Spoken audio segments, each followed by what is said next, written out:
Hi guys, welcome back to Movies with Moya, and today I'll be reviewing To All the Boys I've Loved Before, Always and Forever. Yes, I know this review is long overdue because it came out last week on Valentine's Day and everybody's probably itching to hear what I have to say. So don't worry, I've got you guys covered.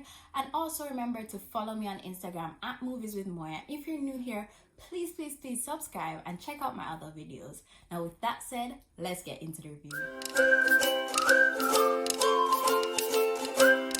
So as usual, let's start with a synopsis of the movie. So first things first, To All the Boys I've Loved Before, Always and Forever is the third movie in the To All the Boys I've Loved Before series, which is based on the To All the Boys I've Loved Before books.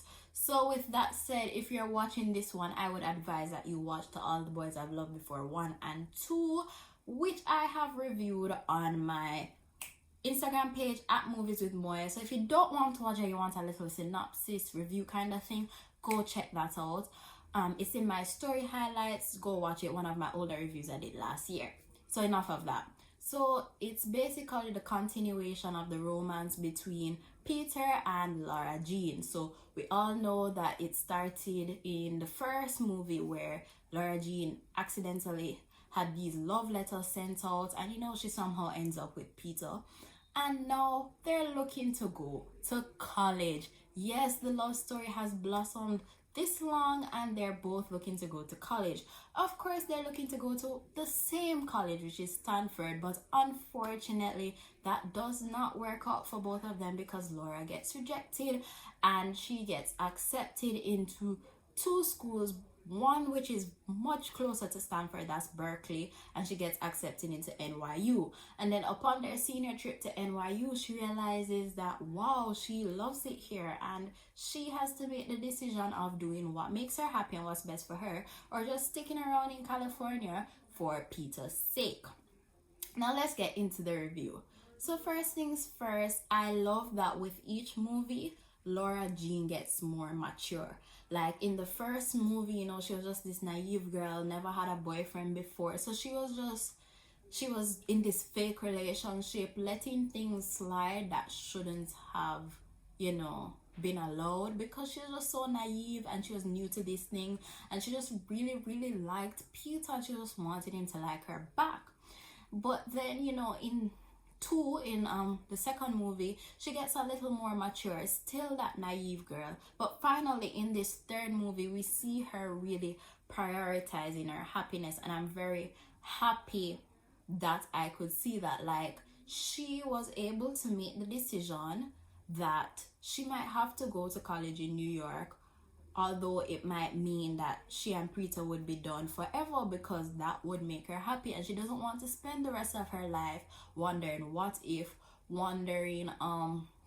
being unhappy at Berkeley, because Peter really wanted her to spend a year at Berkeley and then get a transfer to Stanford. And we all know, realistically speaking, that getting transfers are much harder than actually getting into the school. Like, I've been through that application process and I've read up about transfers, so it wouldn't have been easy, but it's a movie, so let's not get into that.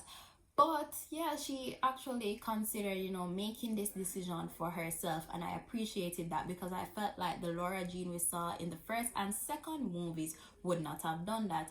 And because she's more mature now, that gives the movie more of a conflict, because now we have to see how Peter deals with her wanting to make this decision, deals with the fact that he already has abandonment issues from his father and he doesn't want to lose Lara Jean, and all of that, as well as the early on conflict at the start, like just telling him that she did not get into Stanford, although he did. So I found that them making Lara Jean more mature really added more substance to the movie.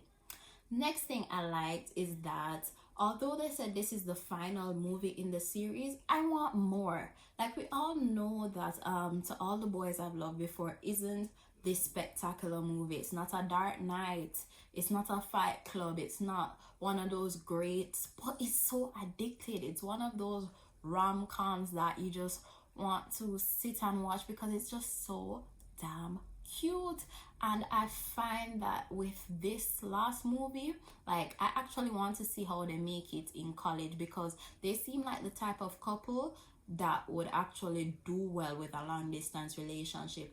Like, for example, if you watch Kissing Booth, you could tell that the couple in Kissing Booth, I forgot their names, but you could tell that that couple would not have like made it. Like, they would have had problems with that whole college relationship, because that guy looks like he was gonna cheat to me. Like, I could just tell that the girl would be worried about cheating and all of that. It just never looks like it was gonna work out to me, so I wasn't that interested in a Kissing Booth 2, although I still watched it and still liked it for the most part.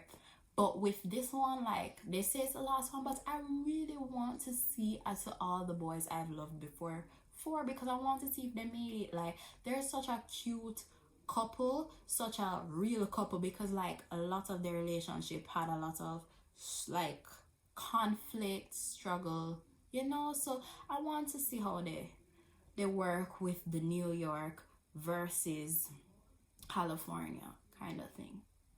But with all that said, there was something I did not like about the movies. I did not feel like the transitions were as smooth as they should be. And I watched this with friends too, and they shared the same sentiment, that it was kind of choppy. Like, 1 minute you see them in the public, like for example at the bowling alley, and then the next minute she's home. And like, you don't see a transition to that. It feels like they were just trying to hurry up and finish the movie to get it to fit in that 1 hour, I think like 1 hour plus time slot.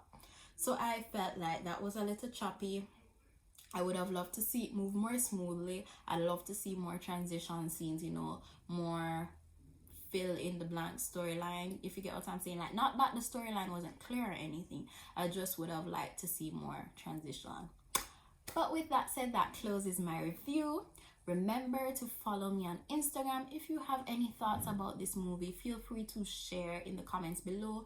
Also share my video, like it, and please subscribe, guys. I need the subscribers. And if you really enjoy my content, it would mean the world to me if you just subscribe. And with that said, thanks for watching.